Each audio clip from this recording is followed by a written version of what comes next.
Live from Columbia, this is Sports Talk on the South Carolina Radio Network. Be a part of tonight's show. Call us at 800-956-7266 or email talkback@sportstalksc.com. Now, here are your hosts for Sports Talk, Phil Kornblut, Kevin McCrary, and Tom Hayes.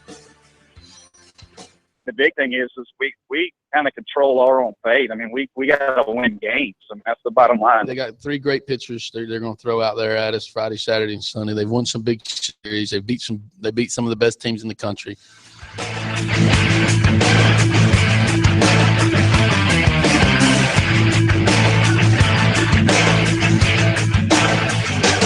And good evening, everybody. Welcome into Sports Talk, South Carolina Radio Network, here on a wonderful Friday afternoon. Busy time in the capital city. USC graduating students today. People are everywhere in downtown Columbia. Big smiles on the face because they're done.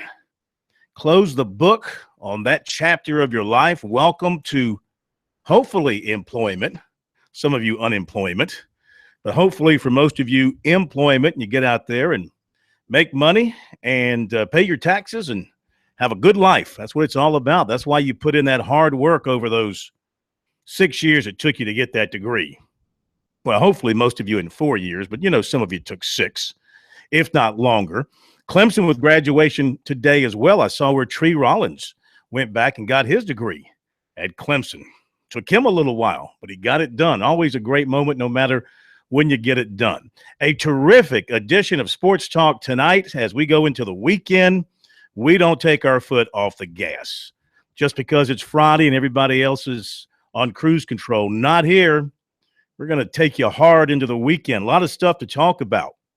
We are going to visit with Perry Parks, the head football coach at Ridgeview High School, because he's announced that his school is going to host one of those so-called satellite camps in June. And he's going to have college coaches from a number of different schools, including several from the Big Ten, working this camp. And so this is, of course, with the new rule, something that's kind of a first-time deal. So we'll talk to him about how all that came about. We'll continue to take a look at spring football practice in our states from last month, taking a look at North Greenville College, up and coming strong Division II program. We'll talk with the folks there about their spring and how they look moving ahead into the fall. Monty Dutton will be here with us as well for our full Monty on NASCAR as they are at Kansas this weekend. Jimmy Johnson blew up today in practice. Well, his car blew up. His engine blew up. Or as they say in NASCAR circles, he blowed up. They got plenty of engines there at Hendrick Motorsports. No trouble getting him another engine and getting him back up to speed. So we'll tell you what's happening there. They've got qualifying coming up in just a little bit. We'll be keeping a watch on that. And what else? The baseball, of course. We've got big series unfolding. NC State at Clemson tonight. USC at Kentucky. Huge series for both the Tigers and the Gamecocks as we head down the stretch of the regular season. We'll set the stage for you on that as well. We'll update the golf. The USC women went absolutely crazy today in their regional at LSU. We will give you the details on that coming up here on Sports Talk.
Welcome back into the Friday edition of Sports Talk here at South Carolina Radio Network. Hope you've had a great day to cap off a great week.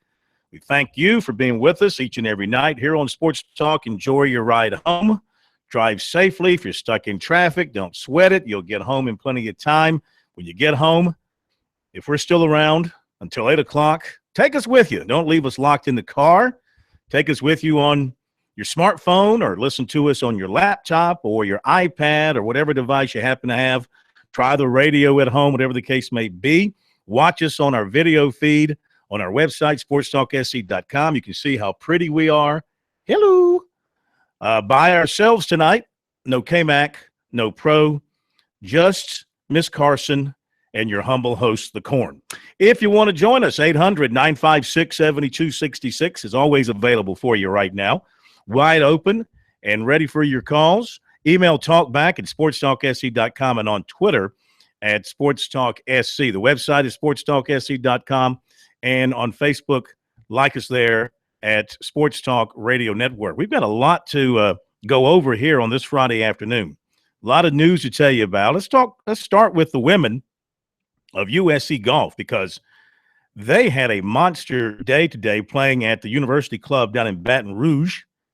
As a team today, they shot 11 under par, second lowest in the history of the University Club in tournament play. That's a great day to shoot 11 under. It puts them at 9 under. They're 8 shots clear of the field. Washington would be next, then Florida, then Duke, then Oregon, and BYU. Those are your top 6. The top 6 advance to the championship phase of the tournament. So who tore it up today for the USC women? Let's see, because they had a bunch of players obviously have a great day, and Caitlin Dambar shot a 66 today. That's getting her done. 66 for her. Ainhoa Olara, I know I'm going to butcher some of these names. She had a 69. Sarah Schmelzel, she had a 69. Those were the top 3 for USC. So a great day for the South Carolina women. They are obviously in great shape to move on to the championship round and also to win the region. If I'm not mistaken, I think they won the region last year as well. Now, Clemson is playing outside of Birmingham. They're at Shoal Creek. And the Tigers today, now this is, it's so different. It must be, well, the course must be tougher and or the weather conditions must be tougher. Clemson shot 22 over today. They're 42 over and tied for 8th. They're still in the hunt to make the top 6. They're only 4 shots behind the number 16, California, at plus 38. Northwestern is the leader. They shot 6 over today. They're plus 14 for the tournament. So their scores in this one much higher than the one down in LSU. But the Tigers are still in it. And, of course, USC is sitting there in great shape at this point. All right, that's that. NASCAR, we've got the qualifying coming up in about a half hour at Kansas for this weekend's Sprint Cup race. We'll talk with Monty Dutton more about all this coming up a little bit later on. Martin Truex Jr. was the fastest in the final practice today at Kansas, and his speed in his Toyota, 187.696. Jimmy Johnson, who just dominates at Kansas, he was at 187.285, but he had smoke coming out of his car. He was really fast in the initial 80-minute session, but then smoke came out from under his car, and, of course, they had to deal with that. It was actually not a blown engine. It turned out to be an electronic control unit, an ECU, part of the electronic fuel injection system. The crew did not have to change engines, and Johnson returned to the track for the latter stages of practice. And again, qualifying comes up at 6:45 this evening. We'll keep an eye on that for you. Baseball tonight. Good series on tap for USC and Clemson. A critical series for both. The Gamecocks with the best record in the SEC. They can smell that regular season championship, but they still have work to do. 9 more league games await them. beginning with 3 this weekend at Kentucky. The Gamecocks are 35-9, 15-5. Wildcats are 27-18, 11-10. Clark Schmidt to the mound tonight. Now, on paper, pitching-wise, it's one-sided. Schmidt, 8-1, 1.99 ERA against right-hander Zach Brown, 2-8 with a 5.45 ERA. But we all know that it doesn't matter. When you get on the mound, it's what you're doing right now, right here and now. The next pitch. Tomorrow, Brandon Webb for USC against senior righty Dustin Beggs. He's 7-1. And then Sunday, Adam Hill for USC, 6-0 against Kyle Cody, senior right-hander who is 5-2. So while the Gamecocks are going to run out a sophomore and 2 freshmen, Kentucky is going to go with a junior and 2 seniors in their rotation this weekend. USC has done well against Kentucky for the most part, except they have had their struggles in Lexington. Last time they were there, 2014, Kentucky won 2 out of 3. So the Gamecocks will try and reverse those fortunes. It's also the weekend of the Kentucky Derby in Lexington. So it's going to be a crazy time around that part of the world. We'll see if the Gamecocks can play good baseball and continue to set the pace in the SEC. As for Clemson, the Tigers at home against a very good NC State team. This NC State team can hit the baseball. So Clemson's pitching, which has been sort of scary at times, and their defense, which is truly scary, is really going to be tested against a very good NC State team, which is ranked 9th in the country. NC State 31-12, 12-7 in the ACC. Tigers are 29-15, 11-13 in the ACC. So Clemson can do itself a lot of good if it can win this series, coming off its series win against Florida State last time out in the ACC. As far as the pitching goes, the only starter we know for Clemson, of course, is Charlie Barnes. Outside of that, we don't know the other starters for Clemson this weekend. Neither does Monty Lee. A lot depends on how much he has to use his bullpen and how much in particular he has to use Pat Krall. But the Wolfpack has 3 very good starters. Brian Brown, 6-1, 2.29. Ryan Williamson, 7-1, 2.98. And Corey Wilder, who is 3-1 with a 4.12 ERA. The other thing about NC State that you have to be aware of is their offense. Team batting average of .310. Almost their entire starting lineup hits over 300, led by Evan Mendoza with a .365 average. And they can hit the long ball, 38 home runs. Chance Shepard leads the Wolfpack with 11 home runs on the season. And they play pretty good defense, too. So it's a good NC State team. Another big test for Clemson going on tonight. They'll be getting underway at 6:30 and going on through the weekend. Braves are back at home tonight to open a weekend series against the Arizona Diamondbacks. This afternoon, big National League showdown at Wrigley. The Cubs and the Nationals, 2 of the best teams in the National League. Cubs win it by an 8-6 score. Couple of other important notes for you. Marcus Lattimore graduated today over at USC and got a job. He's been named an assistant football coach at Heathwood Hall. He's going to be the head coach of the B team and assistant coach on the offensive side of the varsity team. So congratulations, graduate and get a job. That's the way you're supposed to do it. And let's see, I mentioned the Ridgeview camp. We'll talk more with Perry Parks coming up. That's going to be June 17th at Ridgeview High School. Already coaches from USC, Michigan, Wisconsin, Colorado State, Coastal Carolina, the Citadel, Mercer, SC State, Newberry, Campbell, Johnson C. Smith, and Charleston Southern have said they will be there to work this camp and no doubt take some mental notes, if not physical notes, about the players they are working with. We'll get more on that from the coach coming up. We'll be right back.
right, 800-956-7266, the number here on Sports Talk. Coming up, interesting stuff in recruiting. Stay tuned for that. We'll also update the leaderboards out of Charlotte, the PGA tournament there, and out of Greenwood, the Symetra Tour Stop event there. As we go to Billy in Surfside, joining us here on Sports Talk tonight. Good evening, Billy. How you doing? I'm fine, Phil. How you doing, man? Man, I'm great. Good to have you with us. All right. Hey, I'm on the way to grab me a nice little steak here. I'm a little cool here to be, but Yeah. hey, I got something for you real quick, and got a question for you, and I'll take it off the air. I'd like to know what you think about something. As far as Clemson is concerned, on the draft, had 9 players selected, second only to the Ohio State Buckeyes, and Las Vegas Insider, entertainment purposes, only still has them as a 7-1 odds to win the national championship. That kind of tells you where the Clemson Tigers football program's at, doesn't it, Bill?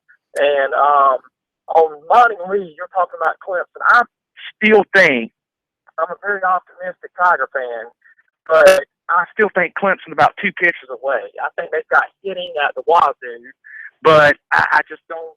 I just can't sit him, and I think I was really proud of Clemson taking the Florida State series. I think at Clemson this weekend against North Carolina State playing a very good Wolfpack team, I wouldn't be surprised if they took that as well. But I still think give Monty Lee some time, and I think I appreciate him definitely now. I think he's doing a fantastic job replacing the Hall of Famer Coach Leggett, but I think he's going to do some good things at Clemson. I just think to get that pitching staff beat up. And one quick thing with Ole Miss. We know Ole Miss is cheating, and I'm going to take it off there after this, Phil. We know Ole Miss is cheating with the barred quarterback from Clemson, the one that couldn't make it at Clemson, Chad Kelly.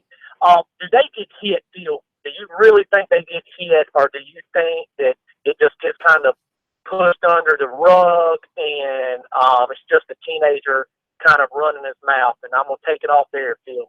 Have a good weekend, bud. Okay.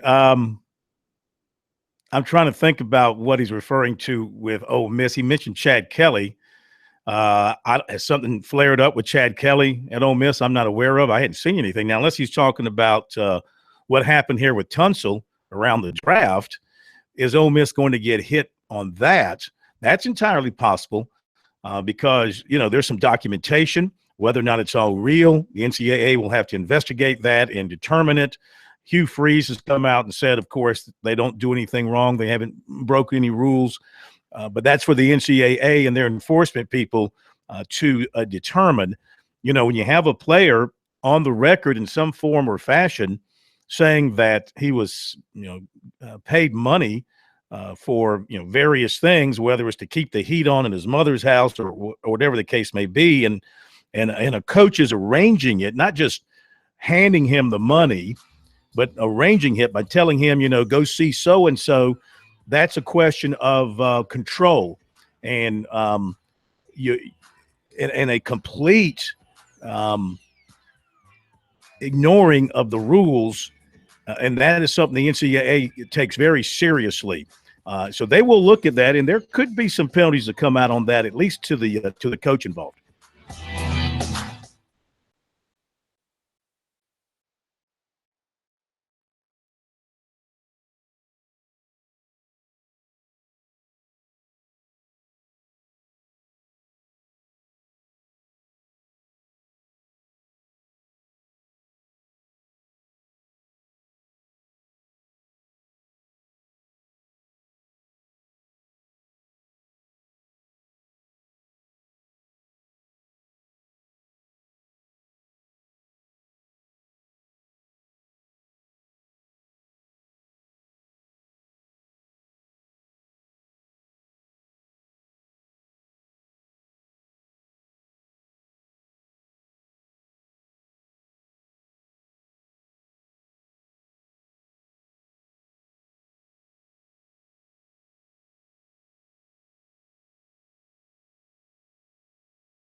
And we're back at Sports Talk here on a Friday night, 800-956-7266, the number. We'll get back to more phone calls here in a couple of minutes.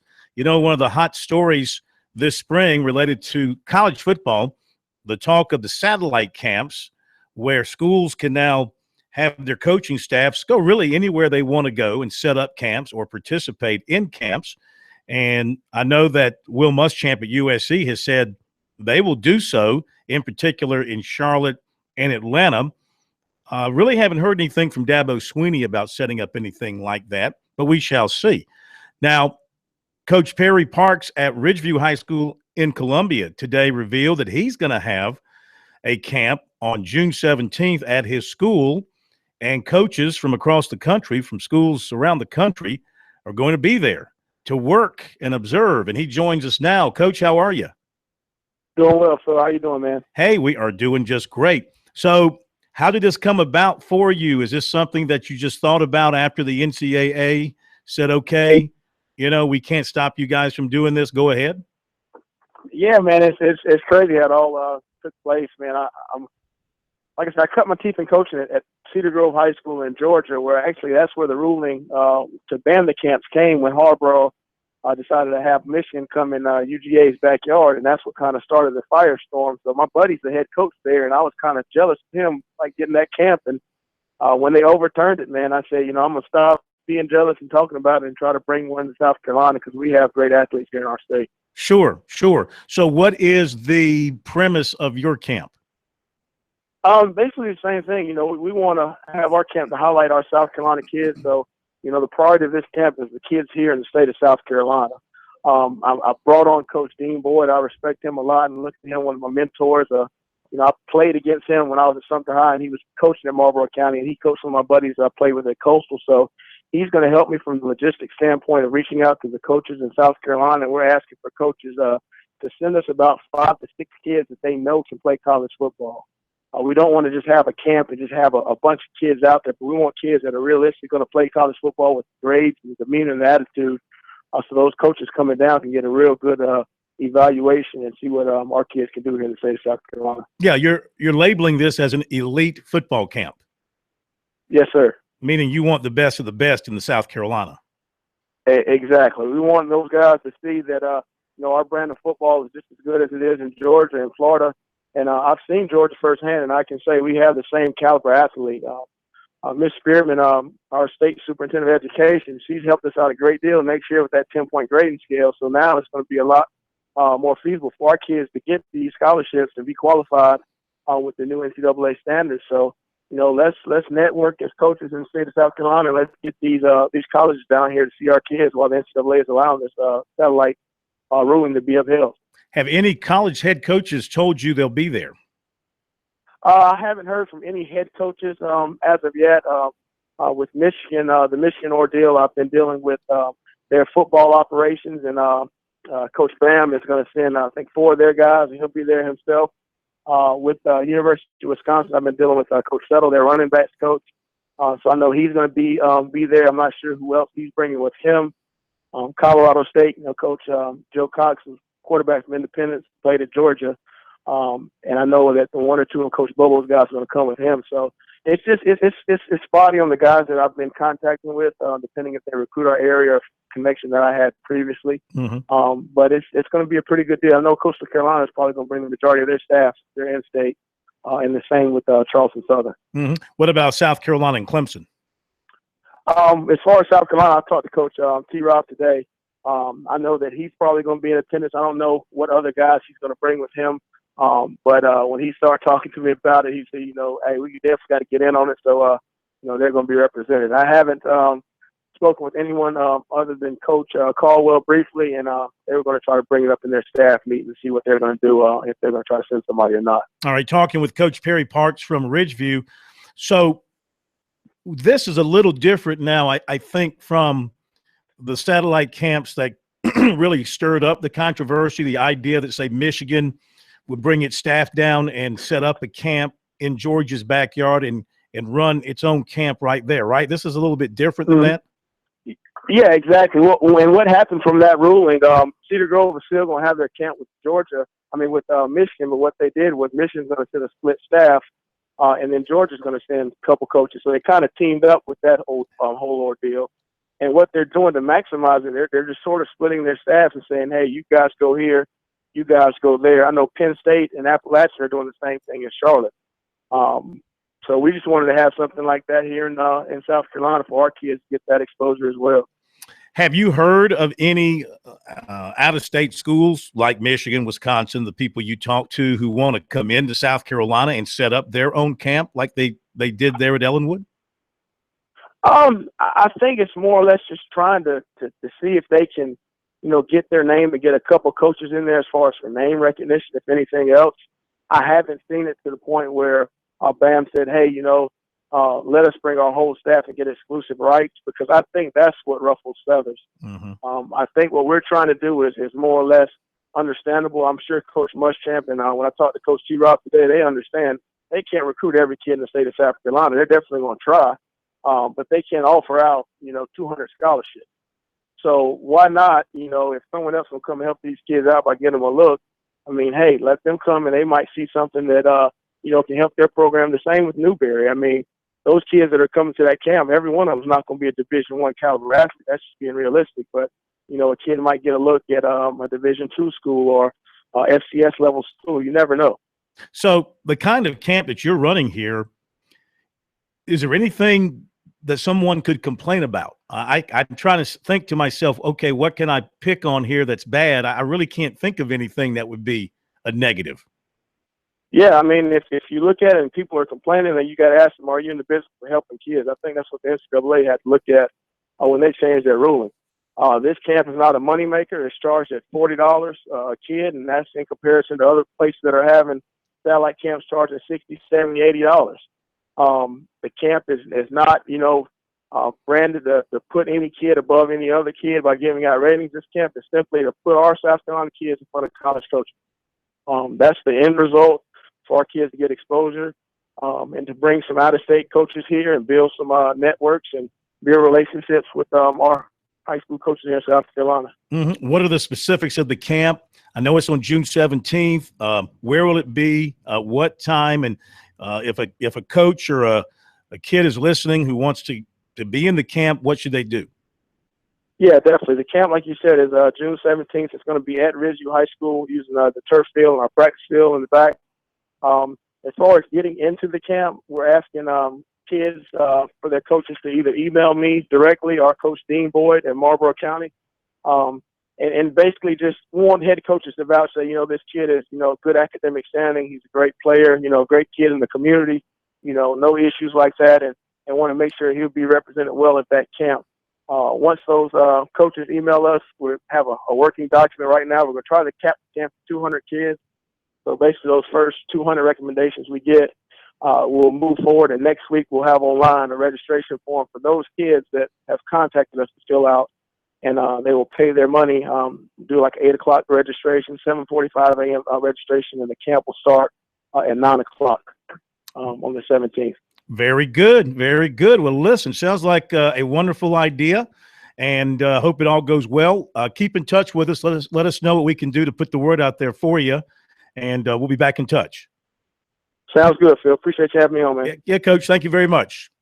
All right, Perry Parks from Ridgeview High School. So a little bit different than the stuff that really stirred up the issues that people had with the satellite camps where whole staffs, were coming down and setting up camps in the backyard of rival schools in other states. This is more of a combine sort of deal where it's a chance for the players to go out and work out for the coaches and be seen and perhaps earn scholarship invitations, or if not scholarship invitations, at least you get on the board with some schools, especially if you're a younger guy. You get on the board and they, get back in there and check you during your season, and that could lead to something good for you. And thanks to Coach Parks for being with us here on Sports Talk. We'll be right back.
right, round 2 of the Wells Fargo Championships ongoing at Charlotte's, out at Quail Hollow Club outside of Charlotte. Beautiful, beautiful golf course.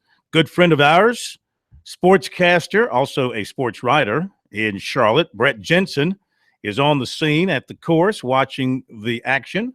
Going to update us on round number 2. Good evening, Mr. Jensen. How are you? Just fine, Mr. Cornblue. How are you, buddy? Man, we're doing great. It's good to hear from you again. How are things on the golf course? This morning it was a little cloudy, a little rainy. You heard some thunder in the background, and then by about 1 o'clock, the sun came out, and it was perfect weather. And and a lot of the golfers were able to take advantage of it, especially in the afternoon. The morning golfers struggled a little bit because of the weather, but the afternoon golfers have just lit it up. The one golfer who didn't struggle in the morning was Phil Mickelson, and right now, he's tied for 5th right now, 5 under par. So. Yesterday the story was nobody had heard of any of the names like the top 10. And today the story is you've got Fowler tied for 5th, and you've got Mickelson tied for 5th, and you've got Justin Rose tied for 11th. So you've got 3 of the big names right there in the top 11. Yeah, but you always like to see at these non-major tournaments, some of the top players in the world get up there on the leaderboard, excuse me, and be a factor. And good to see Phil up there after a 70 today. And what he had to say about his round, what particularly pleased him about his play today? Well, the thing with Phil is he likes this course. He really does. He's been here 12 previous tournaments. He's made the cut all 12 times, and he's finished in the top 10 8 times. And he's finished in the top 5, I think, 4 times. And so he's never won it, though. And so a lot of people think this is his year to win it because he's always done well here. And he's been working on his swing and working on his swing in a lot of tournaments. And, we've seen him struggle earlier this year, in a lot of different tournaments. He was a non-factor in a lot of tournaments, but he seems to be getting a little bit better, and especially today. He played 17 and 18 at 2 under, and then the other 16 holes at even par. So, but he didn't have any crazy Phil Mickelson shots like we're all accustomed to seeing once in a while. So he just seemed to be really, really steady today. Yeah, they'll be coming. Don't worry.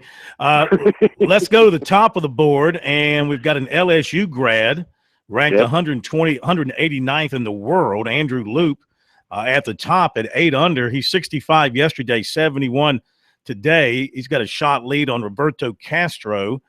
Chesson Hadley is at 6 under. Mark Hubbard is on the course at 6 under.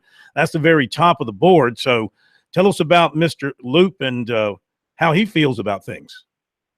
Well, Joe Person and I, who a lot of your listeners would remember from when he worked at the State covering the Gamecocks, he and I were following Loop yesterday and also following Wheatcroft, who's tied for 5th right now. And they finished yesterday in the lead.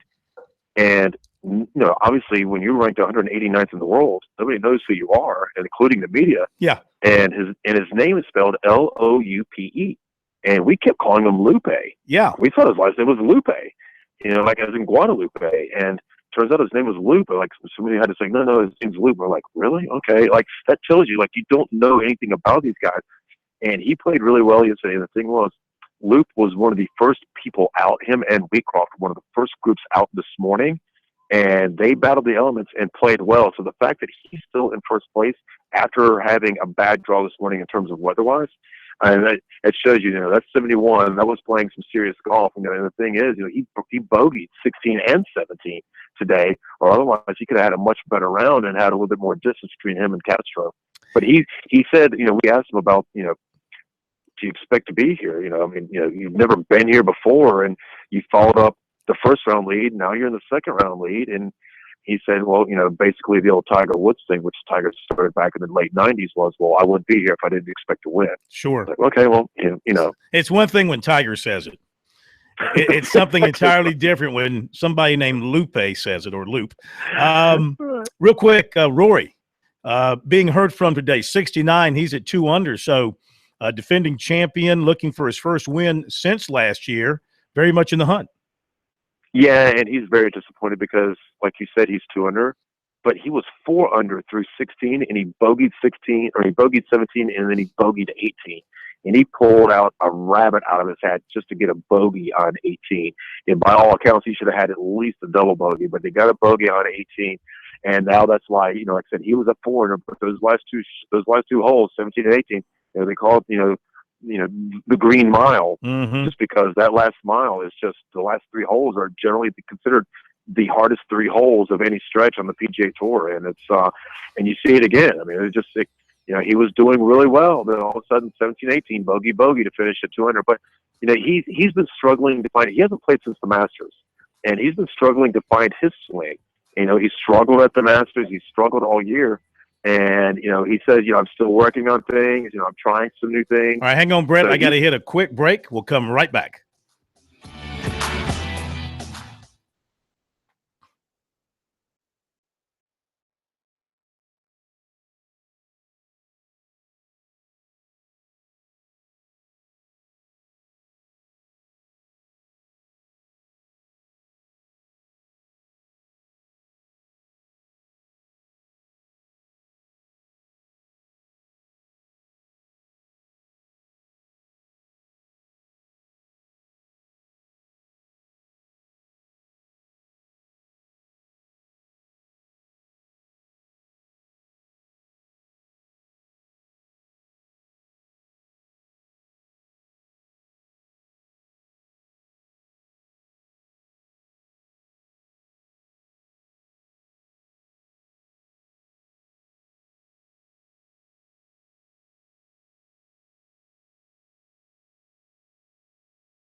Hey, we don't push recruiting back for just anybody. But since we're joined by the great Brett Jensen from Charlotte, we're going to make an exception this time. We'll get to recruiting in just a little bit. You feel honored by us delaying recruiting just for you? Hey, I know how you are with recruiting, so that's a big deal. I fully appreciate it. It's not going unnoticed, I promise you. Yeah. Anyway, finish up about Rory and starting to get it together a little bit, and it's obviously going to be a factor this weekend. Yeah, the thing is, a lot of guys, 5 of the top 10 players are here because a lot of players like to take the week off before big tournaments. Next week you've got the TPC at Sawgrass. And Rory's coming here because A, he's the defending champion, but B, because he's trying to fix his swing before he gets to Sawgrass. Like I said, he has not played since the Masters. So, that's a full month of not playing competitive golf and just being on the range and pounding balls. So he came here, he's tinkering with his swing a little bit, trying to find his groove. And he was much better today, like I said, except for the fact that he finished the day bogeying 17 and 18, and he was very obviously upset about that. Sure. Yeah. Coming in gives you like that, makes you stay up late at night and kind of messes up your day after playing so well to that point. So as far as what we should be looking at this weekend as we watch on television on CBS and anything, what do you see as the storylines besides the fact that, you got some no names at the top, and then you see some of the cream starting to rise to the top in Mickelson and Fowler and McIlroy and maybe a Retief Goosen. Can the lesser lights fend off the heavyweights over the weekend? I'll give you a name that I think fans should keep an eye on. And he's not necessarily a no-name if you follow golf at all. You know, he's a top 20 player. I think he's even a top 15 player. But Berger right now, you know, he sits tied for fifth at -5 with Phil Mickelson and Ricky Fowler. And he's been playing really, really well over the, you know, coming into this. And I expect that he's going to continue to play well in through the weekend. But I honestly do. I mean, I think the fans would love to see Phil Mickelson win this. Like I said, you know, he's only 3 strokes behind right now. And by the time Sunday rolls around, I expect the top 4 guys that you see on the leaderboard. I'd be very surprised if at least 3 aren't by the wayside, if not all 4. You know, Chesson Hadley's got a little bit of experience. People know him. He's used to playing in the majors, but the other 3 are not used to this. And I could fully see Fowler or Mickelson making a big charge in this. I really could, because they're playing really well, especially Fowler. Okay, Brett. Thank you, my friend. Enjoy your weekend, and we'll see you soon. Sounds like a plan, buddy. Thanks, Phil. Thank you. Brett Jensen from the Wells Fargo at Quail Hollow. So some other scores of note: Lucas Glover, 3 under after a 70 today. Ernie Els is 1 under. Adam Scott's 1 under. Bill McGirt is even. Luke Donald, Vijay Singh, Bryson DeChambeau +1. Bill Haas is 3 over, along with Kevin Kisner, Sam Saunders, Kyle Stanley, and Ben Martin. Scott Brown is 4 over. Davis Love is 12 over. And Jonathan Bird finished at 13 over. And the cut is going to fall at, I have to tell you after the break.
Live from Columbia, this is Sports Talk on the South Carolina Radio Network. Be a part of tonight's show. Call us at 800-956-7266 or email talkback@sportstalksc.com. Now, here are your hosts for Sports Talk, Phil Kornbluth, Kevin McCrary, and Tom Hayes. Okay, we're back. I'm going to forgo with all the niceties because we've got so much to do here, and I want to get right to it. That projected cut at Charlotte is +1. I wanted to just officially state that. So a number of local guys are going home. Jonathan Byrd, Scott Brown, Ben Martin, Kyle Stanley, Sam Saunders, Kevin Kisner, Bill Haas, all fail to make the cut at Charlotte. The tournament up in Greenwood that we are watching, the Self-Regional Healthcare Foundation Women's Health Classic, part of the Symetra Tour. This is the minor leagues for the LPGA. Madeline Sagstrom, very fine 67 on top of a 66 yesterday. She's 11 under and is running away with it with Shani Miche, 67 today. She's at 4 under, so she's in second place, but she is 7 shots back.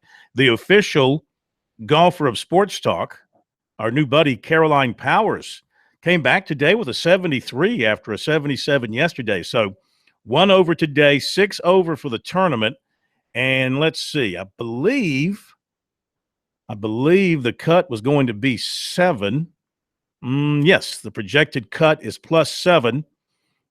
There are still some golfers on the course. I don't think there's anyone out there who's going to move the cut line.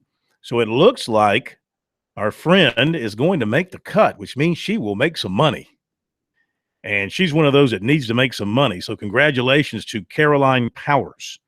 The Sports Talk Kiss carrying over to round number 2, getting her through and into the weekend. That's just wonderful. Wow.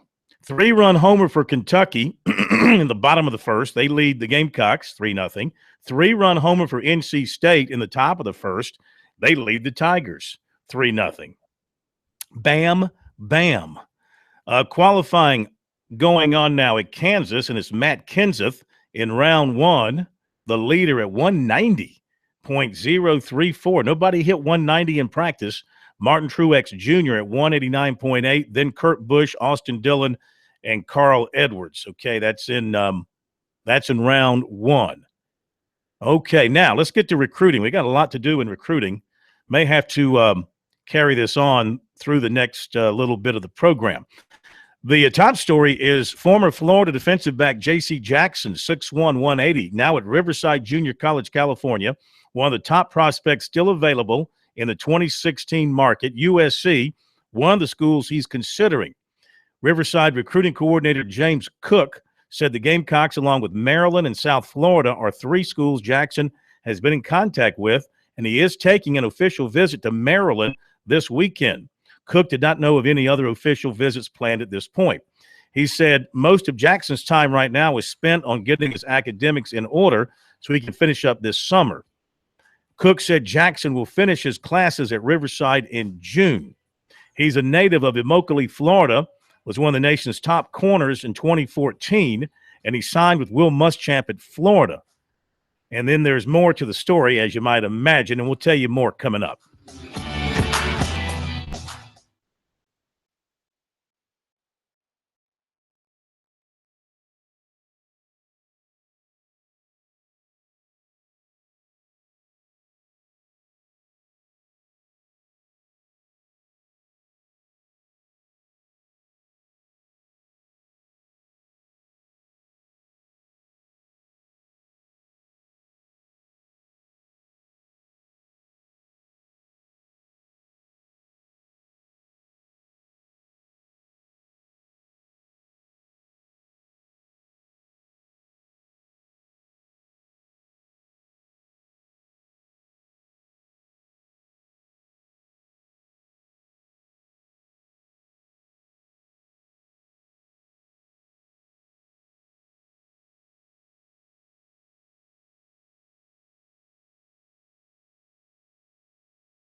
Okay, we will continue with the recruiting report coming up here in just a few minutes. We're a little disjointed time-wise tonight because we got behind in the first hour, but we'll give you the rest of the recruiting because there's a lot of good stuff still to come. So be patient. Stay tuned for that. I do want to continue with our statewide coverage of spring football here on Sports Talk as we talk to every head football coach in the States.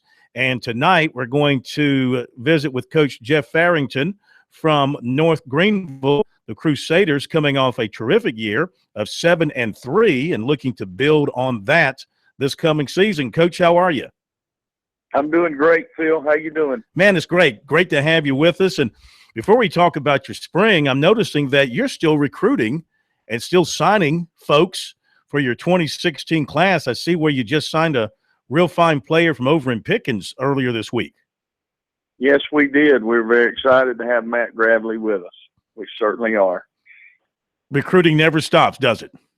No, sir. You know, if we have an opportunity to continue to fill needs, and we've got some people out there that feel like they can fit what we're looking for, then we're going to continue to recruit them. And that's one thing. You have opportunity. Division II is you can improve your football team late through the year. Yeah.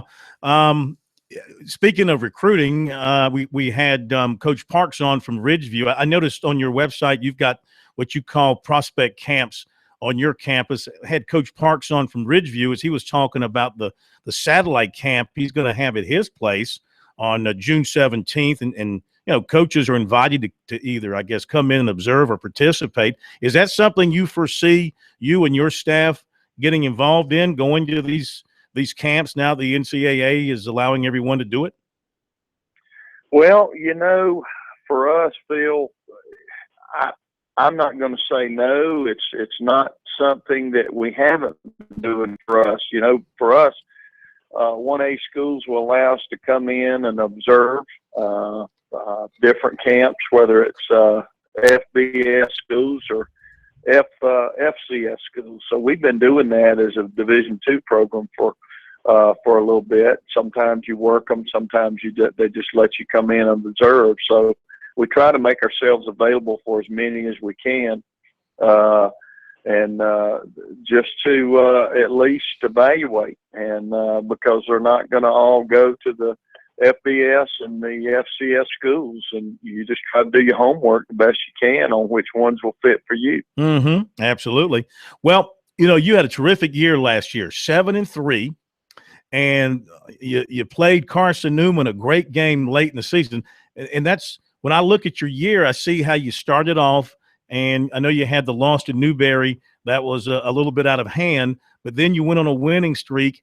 And then you lose, and of course we all know how good Carson Newman is. You play them to the very end, and then you finish up the year with a victory. Sounds to me like your team got better as the season went along. We felt like we did. We you know, opened up last year against a very, very fine Charleston Southern team. We played up and went down and opened up, and we all know how good that football team was last year. And then we came home and played a very good, high-ranked LR team and had a really big win there. And then we went to Newberry, and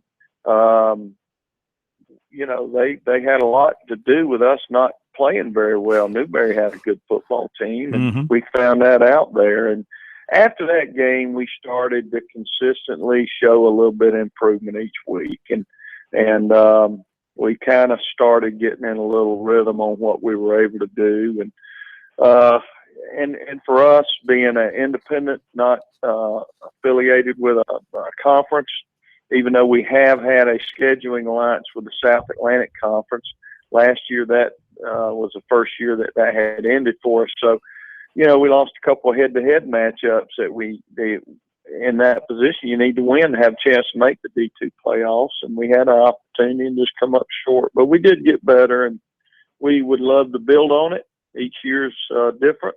And hopefully we can improve on our leadership and improve on what we're doing and see what kind of football team we can have this coming year. Well, you had the luxury last few years of excellent quarterback play from Hughes. And I do believe he's gone, correct? He is gone. Yeah. You're exactly right. Yeah. And that's one spot, you got to have that position to be successful in college football. And he had a fantastic career with us. He did. And what was the competition like in the spring? Did anybody emerge as your clear leader at that position? Well, we've got a two-man battle, and rising senior Mike Calabra. Mike has been here as a backup for 2 years, and Will Hunter. Will's from Lexington, down your way, and has been a backup and right there in the mix. So both of Will and Mike's in a battle. We do not have a clear-cut guy right now at this point. We'll continue that through the summer and into preseason camp, looking for, those guys, just consistency. And each position, anytime you fill a position, especially as talented and productive as Nelson was at the Division II level, and the way he played the game and could play it, the tools he had, it will be different at that position, and because we're just not going to replace that kind of player. But each one of those young men have leadership qualities. They can throw the ball, run our offense, step in, and make some throws down the field. So we're excited for them to have their opportunity to show this football team what they can do. What other areas of concern did you have in the spring that you had to really fix coming out of spring and to be successful for this coming fall? Areas that you lost good players that had to be addressed? Well, offensively, we as the year went along last year, we kind of got a little shorthanded at wide receiver position.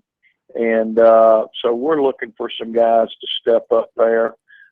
We had some young guys getting some quality reps there in the spring that they needed that to come through. Some guys that had been redshirted, some guys that played as a freshman to go along with Mason Sanders, who's returning, and they're from Bowling Springs. It's done a great job for us. And but the wide receiver position, we need to come through that offensively. Defensively, outside linebacker, we got some new faces there. We lost both starting outside linebackers, guys that started for us for 2 years. So, in our scheme, those outside linebackers make a lot of plays for us. So, that's competition that's ongoing. And as we look ahead to the season, you're going to get an early jump on people too. You've got a Thursday night game to open up the campaign.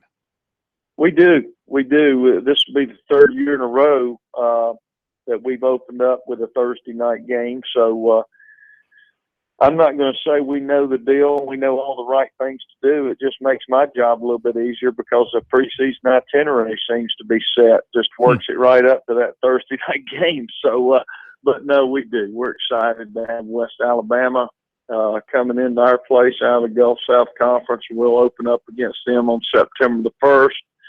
That'll be our first. We did play shorter 2 years ago in the Victory Bowl through the NCCAA, and so West Alabama is a very good program, and we'll kick it off against them at our place. Now you got a good home schedule: Newberry, Mars Hill, Wingate, Carson Newman. You do play at the Citadel, so you do play at North Alabama. You got some tough ones on there. Yes, we do, and I'm trying to figure out who the heck set that schedule up. Look in the mirror. Yeah, that's exactly right. What are you thinking? Look in the mirror. We are playing some very good opponents, and your Carson Newmans and your Mars Hills and those teams out of the South Atlantic, Newberry, are always quality and very good. And we travel to North Alabama. We've got to go to UNC. And Limestone, is in a little bit of a transition. We got to go. Coach, there I got to jump in here. Hang on just a second. We'll be right back.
Update the baseball. Boy, what a big bottom of the second for Clemson. The Tigers are still batting. They've scored 6 times, and they now lead NC State 6-3. USC's on the board at Kentucky in the bottom of the third, trailing 3-1.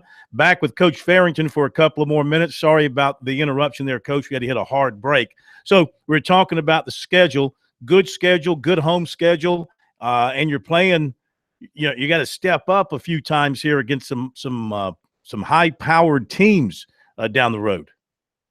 No doubt, we'll have our work cut out for us. But you know, our kids are excited about accepting that challenge. So we're excited to move forward and see how we can do. We'll be going into the Gulf South Conference in 2018 as a football member only, and so we'll start picking up a few of those teams this year and a few the next year. Well, I still believe since you reside in Tigerville and Clemson's in Tiger Town, they should come to your place every so often so you can have the Clemson Tigers playing in Tigerville. Well, you just make sure you have them come, and Coach Sweeney, they can come play at our place and make sure we're on the road somewhere. No. You got to be there. Now, you guys, let's see, your stadium now, you're up to how much attendance at your stadium, your size? What you can We're about 5,500, but I tell you, our facilities we're really blessed. There's a lot of guys that's come through that program there that would have loved to have been a part of a program that had a nice stadium, nice small college stadium like we have. You know, they just put a dedicated, brand new softball facility right out there by us, as well as installing a track, new tennis facility. Got a new strength complex right there. It's really beautiful little setup out there. And I always tell people you got to be intentional to get off Highway 25, Highway 290, or Highway 11 to get to our place, but it's pretty special once you get there. You got to want to be there, right? That's exactly right. Yeah, I'm going to stop by and say, hey, I drive by there from time to time, so we'll stick our head in the door one day. Well, you need to do that, and you're welcome anytime. Well, I think what we should do is include you on our Palmetto Pigskin Tour this year as we go around the state. So we'll try to make that happen. You need to make sure you do that. You pull that schedule out and see what fits for y'all, and you're welcome anytime. We'll make that happen. It's good talking to you. Well, I appreciate it, and thanks for everything you guys do for South Carolina sports and high school football and college football in the state. We thank you. Have a great weekend. Yes, sir. All right, thank you. Bye-bye. All right, Coach Jeff Farrington from North Greenville. Another team to watch in our state. You know, they don't get a lot of attention, as you well know. Division II and being in the upstate, almost into North Carolina, really, when you go up 25. They're up in the western part of South Carolina in the mountains. They don't get a whole heck of a lot of attention around the state, but he has done. He took over for Jamie Chadwell, and Jamie did a great job there, made them relevant, really. And he's come in and kept it going. And now, of course, they're moving into a bigger conference too, so they continue to grow and do good things. Okay, I know I still got recruiting to get to. We're going to get to it. The full Monty on NASCAR, we're going to get to it, and we'll do it after the break.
Okay, we'll get to the rest of recruiting here momentarily. Hang in there with me for that. We got some other things we got to get to first. Clemson leading NC State 6-3, and they are in the bottom of the third. Kentucky continues to lead USC 3-1 in the top of the fourth inning. Qualifying is going on as we speak at Kansas. They're into round 3. Hamlin, Kenseth, Bush, Truex Jr., Blaney, Stenhouse Jr., Edwards, the other Bush, Keselowski, Bain, Newman, and Menard. Those are your final 12 in qualifying. Now, Monty Dutton, the full Monty on NASCAR, we had to talk to him earlier this afternoon because he's at a baseball game covering it tonight over at Clinton High School. Here's our conversation, the full Monty on NASCAR. Monty, before we talk about activities at Kansas this weekend, let's look back at Talladega last weekend. Wild and woolly at the end, as you might expect. What'd you take away from what you saw at the Alabama track last weekend? Well, I think that it was a situation because even though it didn't rain, it threatened rain, which means that from nearing the waypoint on, everybody drove like it was the last lap, which is a recipe for disaster, which is what they had. And so thank goodness that no one was hurt badly. And it was testimony, I think, more to the safety of the cars. It's scary, but, it was a very exciting race if you go for that sort of thing. And but I think it was really, it's funny about how NASCAR is. I've noticed over the years that if there is a threat of rain, people drive like they're crazy. And if the race is rained out and run the next day, everybody wants to get home and get out of there. And the races are unusually, that they're often uneventful. Yeah. Now, we had a couple of cars go airborne, something that they have worked hard to try to prevent at Daytona and Talladega. Why did a couple of cars get up in the air, and is that cause for concern? That is cause for concern. Because, frankly, anytime racing is dangerous, it's cause for concern because, as you've heard me say before, you have to be vigilant about safety because that people tend to gradually change things and over time start to report this more dangerous than everybody knows. But what could really, be back would be if fans do. So that's something that they need to be concerned about, and I'm sure that they are. They've already, the first race I ever saw at Talladega, a car flew out of the whole track. And that was what led them to build catch fences and bulk that up. So, yes, it's something to be worried about because that's something that the sport really cannot afford. Yeah. From what you've read and heard this week, the engineers, have they come up with a reason why this particular time some cars got up in the air? Well, the roof flaps that pop up are sort of designed for holding your car down when it turns sideways in a normal fashion, sort of where it spins around counterclockwise. And in a massive wreck like they have at Talladega, cars bounce off and spin every which way, and it's much more complicated to fix. I think that's what I think that's sort of an unconventional problem for them. I think that they thought they had that problem fixed. I think they thought that it wasn't likely for that to happen. They were wrong because it happened. But you know what? In terms of driver safety, I really think that the most dangerous crashes are the brutal impact where a car comes to a dead stop against us. I think that tumbling crashes are sort of spectacular and serious, yes, but in terms of driver safety, I think they more dissipate energy and the body takes less of the shock. Sure. All right, we're at Kansas this weekend, and Martin Truex Jr. was the fastest in the last practice at 187.696. What should we expect at Kansas on the racetrack this weekend? I think that we're going to probably have more of what has become the standard race, which is going to be that the racing this year is a little bit better, but there will be times when the people pull away, and I think that it's probably going to be more standard NASCAR issues.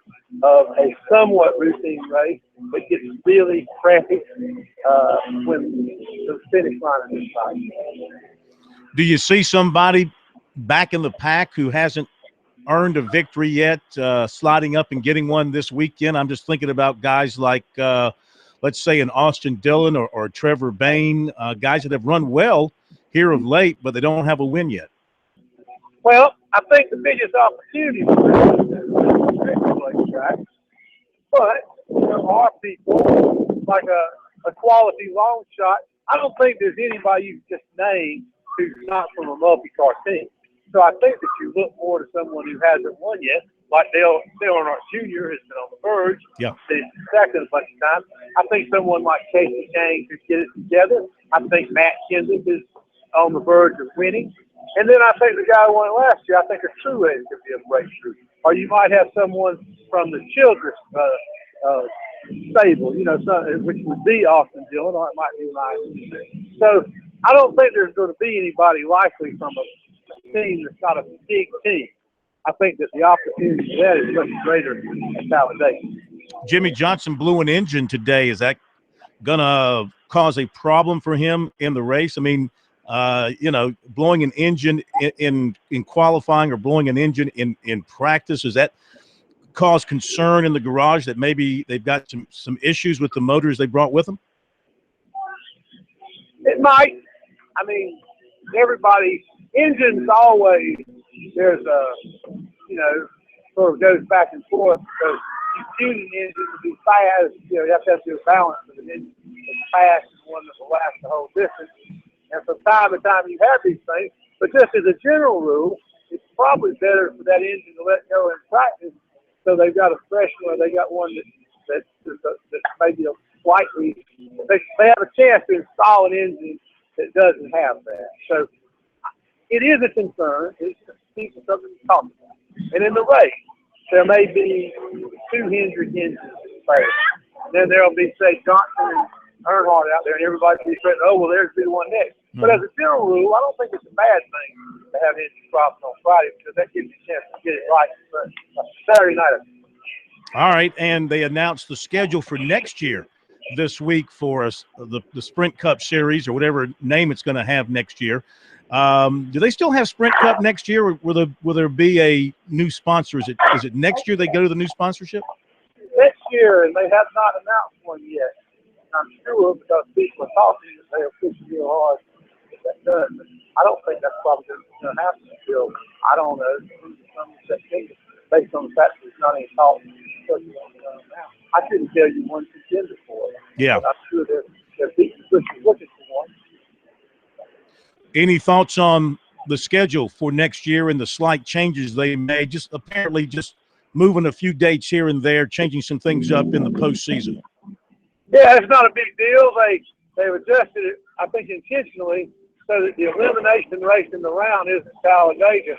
So they make it where that's a little bit, if you get out and you wreck on the third lap of Talladega, it doesn't disqualify you the way it did last year when it was raced at the end of the segment. Other than that, all the changes are really calendar oddities where Dover moves back to early June because May falls. This year Dover's going to be before Charlotte, but that's just because of the length of the month leaving Memorial Day for Charlotte. So all in all, everybody's making a big deal about Talladega because it's the only deal to make. Okay. All right, Monty, thank you, man. Enjoy your baseball game, and we'll catch you next week. Thanks for having me, as always. All right, the full Monty on NASCAR. You can get more of Monty Dutton on his blog, montydutton.com. Recruiting, the rest of it coming up at the break. Meantime, Clemson still up on NC State 6-3 in the top of the fourth inning. In that 6-run second inning, Jolly, White, Cox, Pender, Wilson, and Beer all had RBI singles, except Wilson. He had an RBI double to spark that rally. We'll be right back.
Well, the Gamecocks and Tigers are mimicking one another. Clemson had its 6-run inning to turn that game around against NC State. The Gamecocks had a 4-run top of the 4th at NC State. The Gamecocks now lead. Did I say NC State? The Gamecocks now lead Kentucky 5-3. Clemson is leading NC State, of course. So in the 4th, Tolbert homered for the Gamecocks for one of their runs, and Destino had a 3-run homer for the other runs. So 2 homers, 4 runs.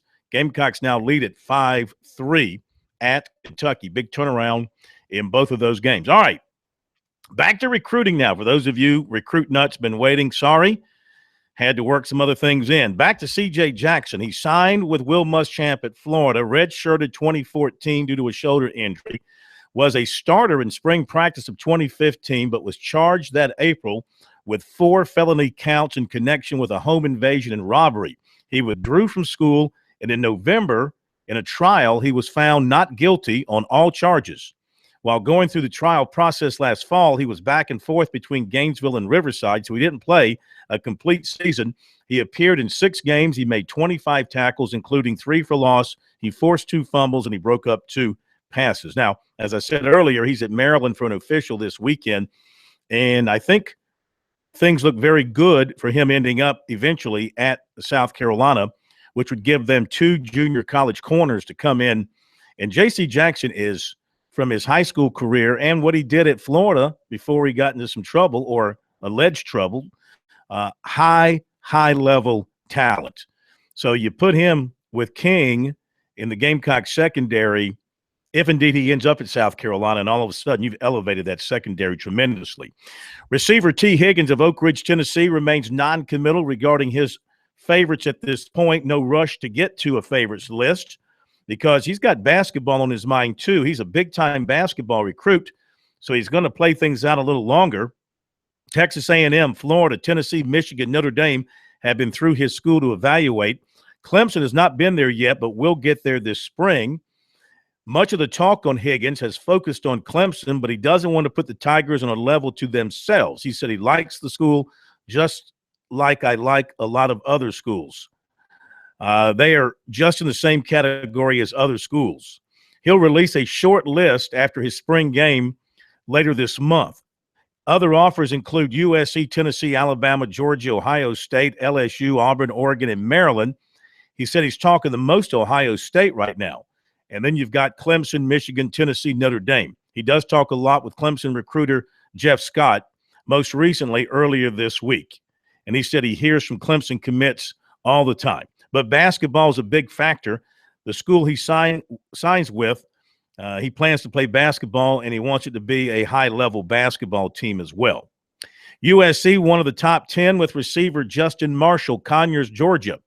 Released his top 10 this afternoon. The others are Louisville, Tennessee, Mississippi State, Auburn, Maryland, West Virginia, Purdue, NC State, and North Carolina. Running back Chase Hayden of Collierville, Tennessee, released a top 5 last night. USC, Arkansas, Illinois, Oklahoma State, Tennessee, no order.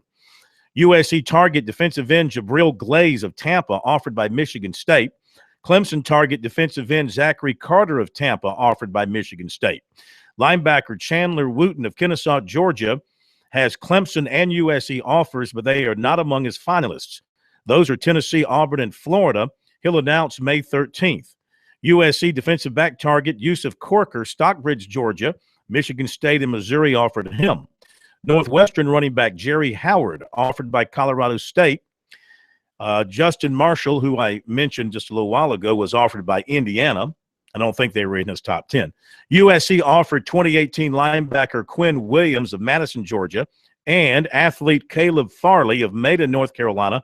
He's a Virginia Tech commitment. And 2018 receiver Diami Brown of Charlotte, and 2018 receiver Trey Turner of Huntersville, North Carolina. He's also a big-time basketball prospect. And 2018 defensive end Eli Adams of South Point.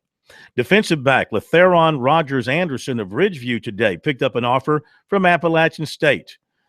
He also has recent offers from Charleston Southern, the Citadel, Elon, Colorado State, and Cincinnati. USC also checked on him through his coach today. Clemson recruiter Brandon Streeter was in to check on him last week and plans to be back for a spring practice next week. He visited Appalachian State last weekend and will go to camp at Clemson this summer, and he plans to visit Duke. Furman offered Somerville wide receiver Cam Burnett. He also has a Coastal Carolina offer. And in basketball, 6'8" Keanu Pender of Hutchinson Junior College in Kansas confirmed on Twitter that he is taking an official visit to USC this weekend. I think that's got it for recruiting, finally. We'll be right back.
All right, Cockett was holding before we hit the break, but apparently his time ran out on his Cricket phone, so we've lost him. But let me go ahead and answer his questions.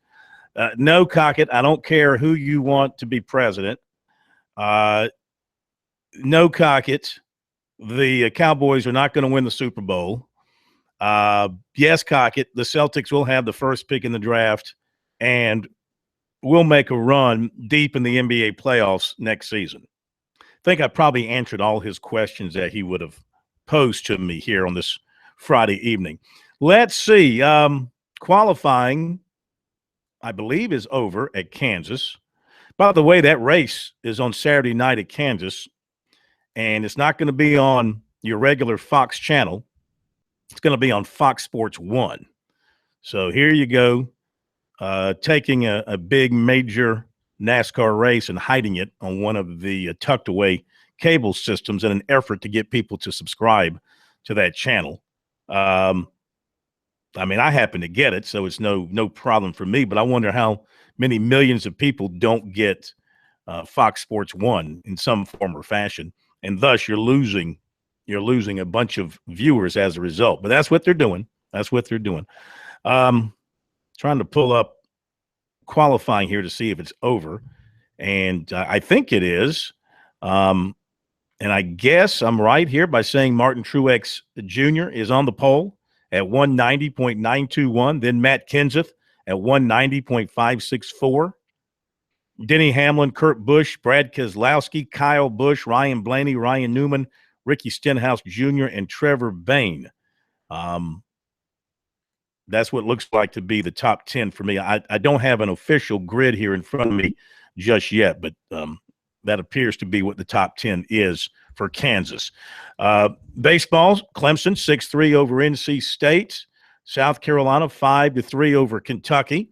So after shaky starts, those two have settled down and gone on top in their respective games. So good situations moving forward for those two. And I'll update some other baseball here in just a moment. Oh, let me, of course, wish all the moms out there very happy Mother's Day on Sunday. Everybody treat your mom just right. If you don't treat her right, you're going to regret it. So listen to the corn. Be nice to mom on Sunday. Make her breakfast. Give her a massage. Wash the dishes, whatever it is that makes your mom happy.